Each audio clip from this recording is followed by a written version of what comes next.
Hey everyone, this is Being Bolder, the podcast. I'm so glad that you are listening to us today. I'm Rustin Hamilton here with Bronwyn Weaver.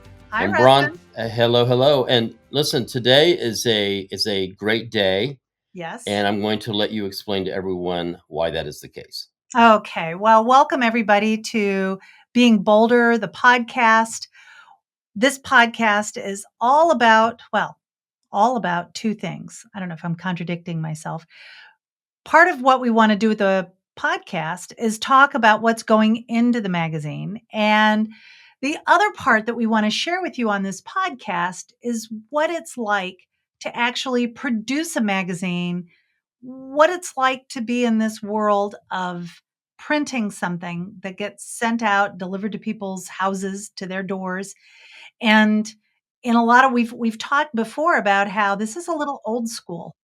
Print is coming back for both Rustin and I. Our early careers were doing printed uh, magazine work, but in the last 15, 20 years, the digital world has kind of crept in, taken over. Everything needs to be at your fingertips. It all has digital versions of itself. And it's only in the last couple of years, maybe really only since 2020 and COVID, that the idea of unplugging, stepping back from everything digital, and um, absorbing information by reading it on a page, being able to turn a page and having an experience of reading, maybe a young kid reading something out loud, maybe an adult looking at information and thinking, gosh, I never took the time to understand something better. So, anyway, that's why we're so committed to doing our magazine in print. And as Rustin mentioned, today's exciting because we get to go to the printer and actually we're going to do some filming of the magazine getting put together. So, I'm just going to share a little bit about how our magazine is printed every month and what goes into it. For our little effort, for our small team, we've made a very big investment in physically what the magazine looks like. So if you have a copy of our magazine, of Boulder Magazine in your hands, you know that the outside has a texture. It's, as Rustin describes, it's almost a sandpapery texture. And it's really because the finish of the cover has a silica sand in it. And last Friday, our issue number 2 had its cover printed. It's printed on a smaller press where actually we were able to bring home with us some of the plates used to print our second issue. We can maybe talk about that at another time because that level of detail about a printing press is actually super cool. And the printer that we work with is, um, it really is a wonderful I guess it would be considered a mid-size um, web press printing company. They have a niche doing magazines, catalogs, printed materials that are very high quality and kind of fit. Ours is probably the smallest print run that they would do, but they would do up to maybe a couple 100,000 issues of a magazine and could do that well. They have a Yeah, and I think if just to kind of give listeners here an idea of what Yeah. they really specialize in. If you'll see, especially if you're associated with a university, college, whatever, something that is very promotional, that is very beautiful, that is really geared towards a very specific audience. This is the kind of printer that is going to put together that kind of publication. It's going to print that kind of publication. And the other ones that I noticed when you see all their stuff on the wall is they do a lot of car stuff. For Yes, instance, if cars and Mercedes sports. Benz, right? Yeah, Yeah, yeah.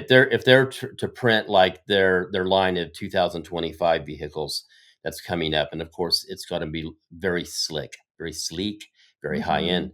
Mhm. This is the kind of company that would put that together. So it's a compliment because they know what they're doing. They've been around a long time. They're in a town with a cool name, New Philadelphia, right? Aren't they new? Yeah, the New Yep, Philadelphia, yeah. Ohio. right. And, But that gives you an idea of the quality that they work with. yeah, and in their, marketplace, I think they're, like, one of the finest web-based printers east of the Mississippi. I mean, they just it's just such a blessing that we found them. We discovered them when we were early days putting our project together. And I've mentioned a web press. Let me explain what that is. If you've ever seen an old movie, especially of a newspaper being printed, you can maybe recall the image of paper in big wide sheets, a big roll of paper that goes through a series of conveyor belts, a series of rollers, and gets printed on. And then as it goes through the press, those pages then are cut from that big sheet and then assembled together. That's a web press. Contrast that with the Xerox printer you have, or any kind of printer that you have, where you have a stack of sheets, and we those are called sheet fed printers. But that ream of paper goes into the printer, and it's one sheet after another sheet after another sheet, and then you'd have to figure out how to assemble those pages together. So a web press is by far the most efficient way to print. And that was really important to us. We realized when we began with the magazine that we would have to commit to a higher volume than we would with a sheet fed printer, but we would be doing it the way we ultimately hoped we would be printing it, working with a printing partner that we would have when we have a circulation of about 10,000 magazines, which is really kind of that is a primary goal for us in the next 6 months to the next year. We want to be able to have 10,000 subscribers. If we have that level of commitment from our readership, then we really will be a sustainable enterprise. And of course, that's what our goal is. So we were so happy to be working with this printer that we feel is our long-term printing partner. And there's another aspect about how our magazine's put together that is sort of it's an important part of what we decided early days. Most things that you get in the mail that are magazines have a staple in the spine. And it ends up being a larger sheet of paper folded in half and then stapled as it's bound together. What that does to that kind of a publication is that about the third time you look through it, those staples kind of rip through the thin paper, pages can fall out, and we wanted to make our magazine something that you kept around, like the old way you thought about National Geographic. We wanted it to be something that withstood several readings, that could go up on a shelf. It would have a spine. And it's kind of funny, we love to play with words. The magazine is about being bolder. We want everybody to have a spine. Huh? See what I did with that? Huh? Yeah, very nice. All By right. the way, this I know you're getting Yeah, yours yeah. out too. This is the spine of our first issue, and it kind of gives you an idea. And really, this is more as much so you'll understand what this is perfect bound, right? Yep, Yeah. that's what it's So, called, perfect right, bound. it's not stapled. It's glued. It's Mhm. permanent. You know, it's I don't know. It's cool. Yeah, and So, it's made to stay together for, for a yeah. long time, and I have been so pleased at the quality of our printing and production, and I think that's what people need to see, that it's the quality of what's written on the inside, but we respect the fact that we needed to package it as beautifully as we are spending time to write these articles and to design them. Yeah, I mean, I this love is that spread. yeah, the spread on moths. It's yeah, it's very beautiful. Okay, so let's Yeah. switch gears a little bit. We're going to in fact, I'm gonna be heading over to the printer. We're gonna be filming a little bit of the production of the magazine. We think that'll be kind of fun to share with people as we share our story of how we're putting this all together. So we'll be filming the machine that takes the guts that was printed yesterday or the day before, the cover that was printed 4 or 5 days ago, and then this is the mechanism that actually assembles it, puts the cover on the guts of the magazine. Yep. This issue, I am very excited about. There was a lot of pressure on producing the first issue, and I just want to shout out to all of our subscribers that jumped on board, thought we had a great idea, and wanted to support this project right from the beginning. Thank you, thank you. God bless you. I can't say enough heartfelt gratitude for you being our subscribers. Absolutely. The first issue, though, we put it out there. Nobody really knew what to expect. We had this idea of creating a monthly earth science magazine that was going to be about where things come from, why we care so much about it. We wanted to spark curiosity, make it kind of interactive.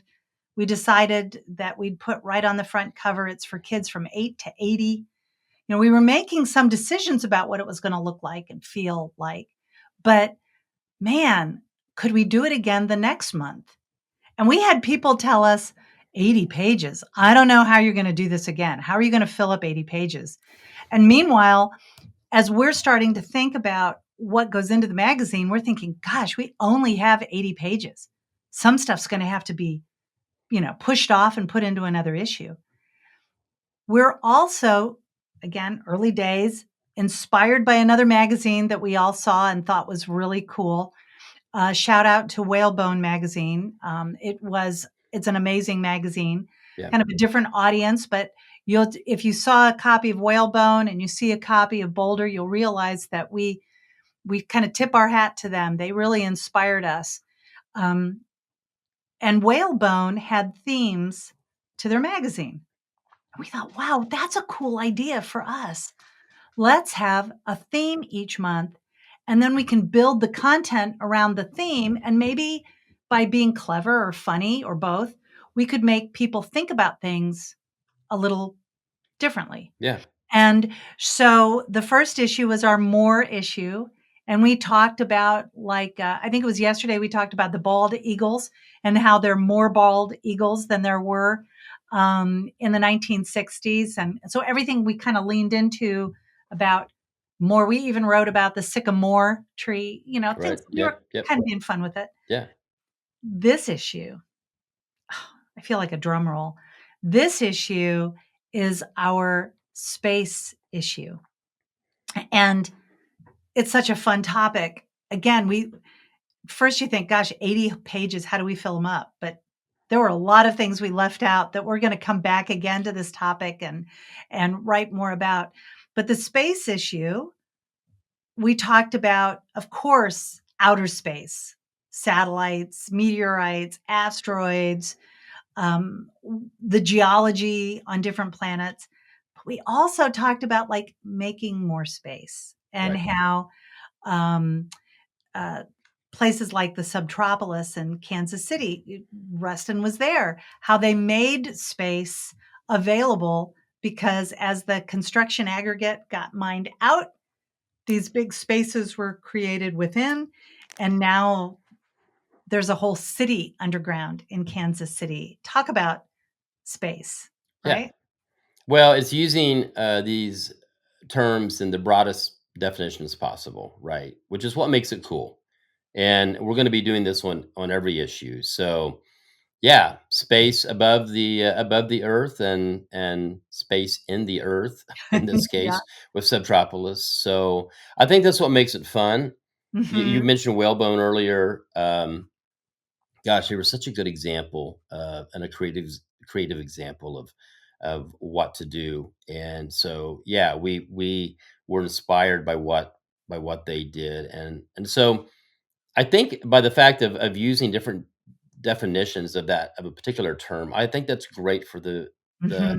the readers as well. I think especially for kids, it broadens their thinking just a little bit in terms of what a specific term might be.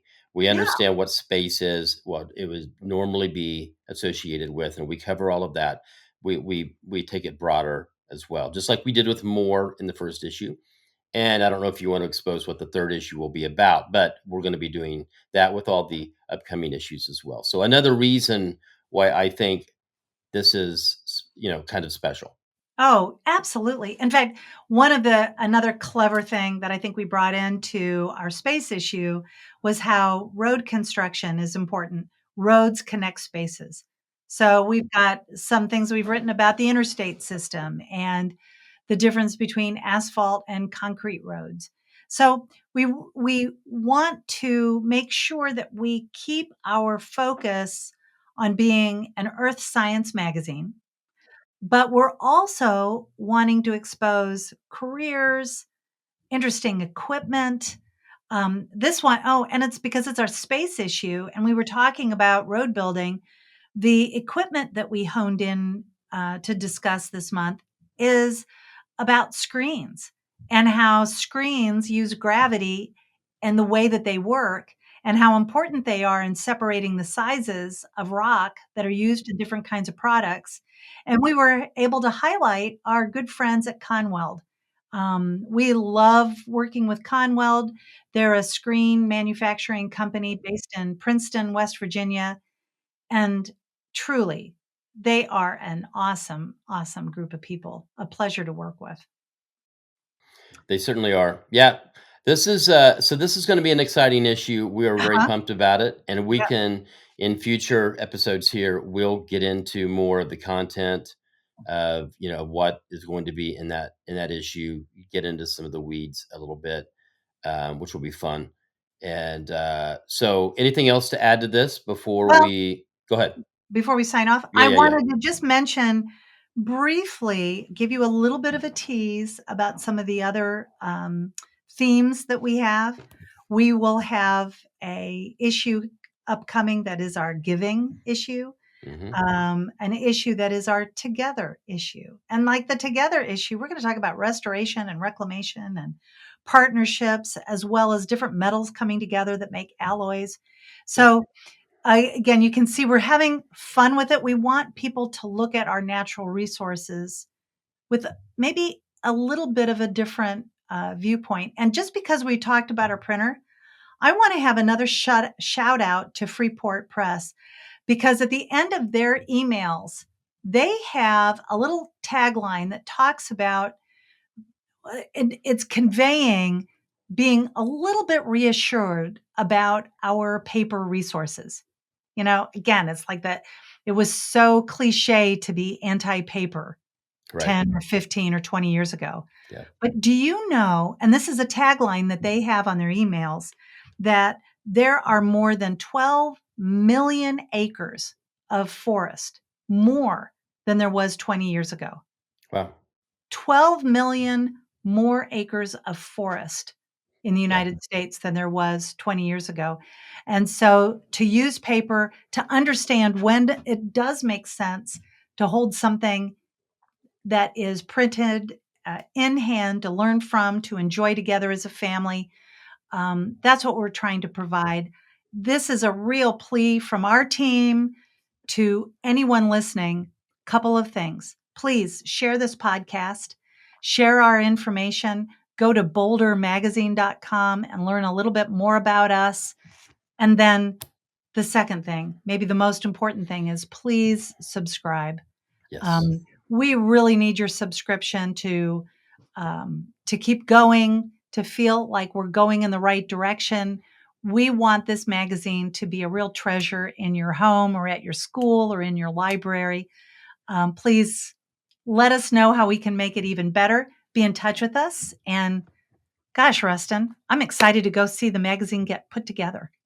Today's a big day. Yes, I sir. mean, yeah.